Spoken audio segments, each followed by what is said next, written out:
Hey guys and girls, so for math today, we are going to be talking about multiplying fractions.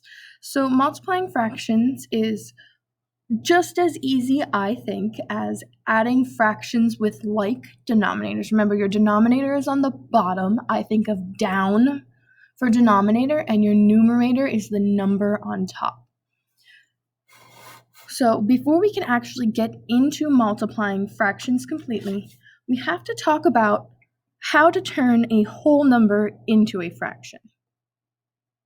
So if I have the whole number 3 and I want to turn it into a fraction, well, that might be difficult. Because if I say 3 over 3, that really equals 1. But if I say 3 over 0, that doesn't exist. So take a moment, pause the video. How do you think we can write a whole number as a fraction?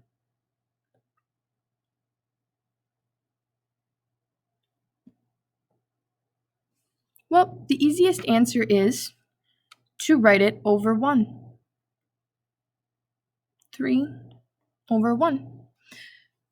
Now, you can either just accept this fact, or you can think of it as, well, this is an improper fraction, right? 3 is bigger than 1, so I can change this into a mixed number. 1 goes into 3 3 times with a remainder of 0. So I get 3 and 0 over 1. But remember, math people are lazy, so if I don't have any of those, I'm just going to write it as 3.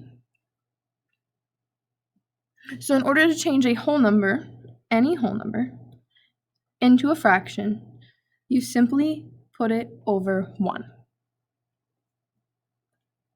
So now that we have that idea, let's talk about multiplying fractions.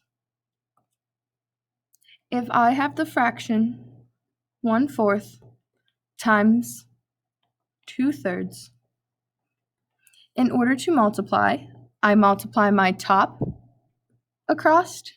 So 1 times 2 is 2. And I multiply my bottom across.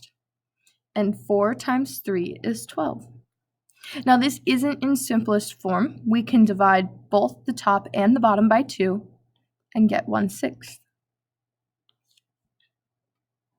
So let's try another one.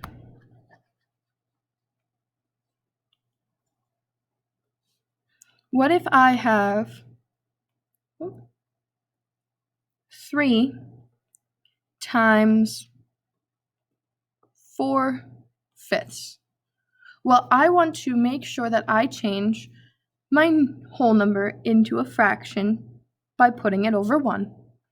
And now I can multiply across. 3 times 4 is 12. On the bottom, 1 times 5 is 5. And I can change this into I can change this improper fraction into a mixed number. 5 goes into 12 2 times with 2 left over, and 5 is our denominator. So make sure that you're rewriting everything in simplest form. So whether you have to simplify the fraction or you have to simplify it into a mixed number. Go ahead and you can start on your math seesaw. Remember, it is a different seesaw, so when you're done with math, you'll have to click the green check button. If you have any questions, feel free to stop by our help session, and good luck.